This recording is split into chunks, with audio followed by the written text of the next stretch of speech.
রাজধানী সহ সারা দেশে তৈরি হয়েছে তীব্র জ্বালানি সংকট। অকটেন পেট্রোল এবং জ্বালানি সংকটে অতিষ্ঠ হয়েছে নগরবাসী। আমরা এখন এই মুহূর্তে করিম অ্যান্ড সন্স পেট্রোল পাম্পে রয়েছি এবং এখানে আমরা এসে দেখেছি দীর্ঘ সারি, কিন্তু চালকরা সেই ঘন্টার পর ঘন্টা ধরে অপেক্ষা করার পরেও পাচ্ছেন না তেল। এই বিষয় নিয়ে আমরা আসলে এখানকার সার্বিক পরিস্থিতি জানাতে এখানকার চালক যারা রয়েছেন তাদের সাথে কথা বলবো, শুনবো তাদের মতামত। দর্শক, আপনাদেরকে যদি জানিয়ে রাখি যে গতকাল কি এবং এই কাণ্ডে কিন্তু আসলে দীর্ঘ সিরিয়ালে দাঁড়ানোর পরে মানুষের মধ্যে কিন্তু একটা অতিষ্ঠতা চলে আসছে এবং তর্ক বিতর্কে জড়াচ্ছে কিন্তু মানুষজন। আপনাদেরকে যদি দেখাই যে আসলে এখানে এসে আমি এই প্রায় 3 ঘন্টা ধরে অবস্থান করছি এবং 3 ঘন্টা ধরেই কিন্তু এবং তার পূর্বে সকাল থেকে মানুষ কিন্তু এই দীর্ঘ সারিতে অবস্থান করছেন। দীর্ঘ লম্বা সারি, কিন্তু পাচ্ছেন না তেল পর্যাপ্ত। এবং এই সমস্যা কিন্তু সারা বাংলাদেশ জুড়েই কিন্তু মানুষের মধ্যে জনমনে ক্ষোভের তৈরি হয়েছে এবং সে বিষয়ে জানাতেই আপনাদের সাথে আমরা এই মুহূর্তে করিম অ্যান্ড সন্স এই পেট্রোল পাম্প থেকে যুক্ত হয়েছি। এখান থেকে আপনাদেরকে জানাচ্ছি এখানকার সার্বিক পরিস্থিতি। দর্শক, আপনাদেরকে যদি জানিয়ে রাখি যে আসলে গতকালকেই জ্বালানি মন্ত্রী দেশের বিভিন্ন পেট্রোল পাম্প ভিজিট করেছেন এবং সেখানে তিনি জানিয়েছেন যে আসলে দেশে পর্যাপ্ত তেল মজুত রয়েছেন, তারপরেও কেন আসলে মানুষজন তাদের পরিমাণ মতো তেল পাচ্ছেন না সে বিষয়ে কিন্তু আমরা এখানকার ভুক্তভোগী যারা রয়েছেন তাদের কাছে প্রশ্ন করার পরে তারা কিন্তু হতাশা প্রকাশ করেছেন এবং সংশ্লিষ্ট যারা রয়েছেন তাদের কাছে প্রশ্ন করলে তারা বলেছেন যে যেন খুব দ্রুতই তেল সরবরাহ চালু করা হবে। আপনাদেরকে যদি দেখাই যে আসলে দীর্ঘ 4 ঘন্টা পরে আসলে মানুষ তীব্র রোজার মধ্যে দাঁড়িয়ে থেকে মাত্রই তেল সরবরাহের কাজ শুরু হয়েছে। তবে এখনো কিন্তু যে গাড়ি চালক যারা রয়েছেন তাদের লম্বা সারি কিন্তু এখনো রয়েছে। আপনার কাছে একটু জানতে চাই যে সার্বিক পরিস্থিতি কেমন? আমরা তেলে সংকট নেই, আমরা খারাপ। যার দরকার 2 লিটার হেলে 5 লিটার, এই হলো বাঙালি। দর্শক, আমরা পাল্টা অভিযোগ কিন্তু শুনতে পাচ্ছি।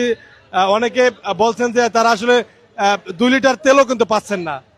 নিম্ন যে পরিমাণ 2 লিটার, যারা বাইক চালক আছেন তারা বাইকে 2 লিটার, প্রাইভেট কারে 10 লিটার এবং অন্যান্য যে গাড়িগুলো আছেন সেগুলোতে কিন্তু সেভাবে সরবরাহ করা হয়েছে। আপাতত সেভাবেই কিন্তু তেলের পরিমাণ নির্ধারণ করা হয়েছে, কিন্তু সেভাবে কিন্তু তারা তেল পাচ্ছেন না। আবার অনেকে অভিযোগ করছেন যে অনেকে প্রয়োজনের অতিরিক্ত তেল তারা কিন্তু সরবরাহ করছেন। আপনার কাছে একটু জানতে চাই যে কতক্ষণ ধরে এখানে দাঁড়িয়েছিলেন? প্রায় 2.5 ঘন্টা মতো। জি। আজকে কি প্রথম এসেছেন? না, আমি গতকালকে রাত্রে নিয়েছি ওই সাউদার্ন পাম্প থেকে। মানে এই পরিস্থিতি তৈরি হওয়ার কারণ কি মনে হয়? দেশের যে পরিস্থিতি সবাই জানে, এখন কি বলবো এটাই। দর্শক, আমরা রাজধানীর করিম অ্যান্ড সন্স পেট্রোল পাম্প থেকে আপনাদেরকে দেখাচ্ছিলাম। এখনো কিন্তু চালকদের দীর্ঘ সারি কিন্তু আমরা দেখতে পাচ্ছি এবং তারা কিন্তু এখনো দীর্ঘ সারি পেরিয়ে এই তাদের প্রয়োজনীয় তেলের জন্য কিন্তু তারা পেট্রোল পাম্পের আশেপাশে অবস্থান করছেন। সেটা কিন্তু আপনাদেরকে দেখাচ্ছি। আমরা আরো যুক্ত হব এখানকার যারা দায়িত্বপ্রাপ্ত যারা রয়েছেন তাদের কাছ থেকে শুনবো যে আসলে আজকের সার্বিক পরিস্থিতি কি। দর্শক, অনেক দীর্ঘক্ষণ অপেক্ষার পরে কিন্তু সকাল থেকেই মানুষ দীর্ঘ সারিতে দাঁড়িয়েছিল, মাত্রই কিন্তু তেল সরবরাহ শুরু হয়েছে। তবে এরকমই কিন্তু প্রতিনিয়ত ভোগান্তিতে পড়তে হচ্ছে চালক যারা রয়েছেন তাদেরকে। এই রোজার মধ্যে তীব্র রোদের মধ্যে দীর্ঘ লাইন সারিতে দাঁড়িয়ে কিন্তু আসলে তাদেরকে এই তেলের জন্য অপেক্ষা করতে হচ্ছে, যার কারণে জনমনে ভোগান্তির তৈরি হচ্ছে এবং বিভিন্ন তর্ক বিতর্ক পাল্টা অভিযোগের পরিস্থিতিও কিন্তু আমরা এখানে দেখতে পাচ্ছি। আমরা আরো একজন চালকের সাথে যুক্ত হব। আপনার কাছে জানতে চাই কতক্ষণ ধরে এখানে দাঁড়িয়ে আছেন? 2 ঘন্টা ধরে হারা রয়েছি। 2 ঘন্টা।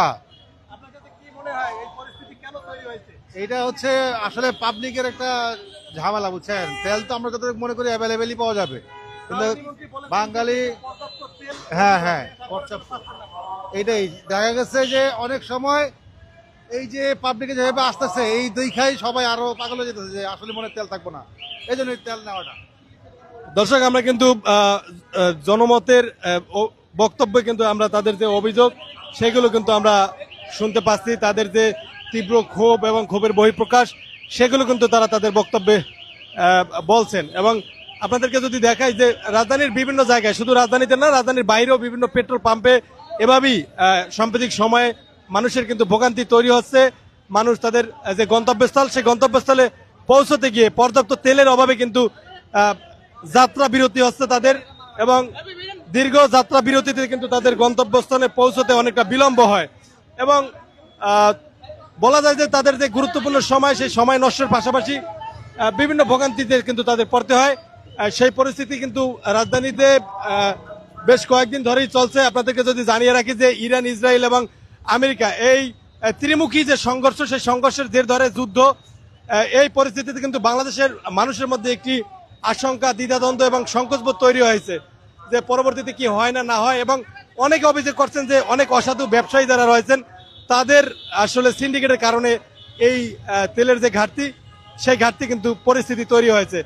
এবং অনেকে অভিযোগ করছেন যে আসলে পরবর্তীতে যে যুদ্ধের কি পরিস্থিতি হতে পারে কি না পারে সেই সন্দেহের জের ধরে আসলে পেট্রোল পাম্প বা ডিপোগুলো রয়েছে তারা পর্যাপ্ত তেল দিচ্ছেন যাতে পরবর্তীতে কম করে হলেও তেলের পরিমাণ সরবরাহ থাকে, সে বিষয়ে কিন্তু তারা আসলে জানিয়েছেন।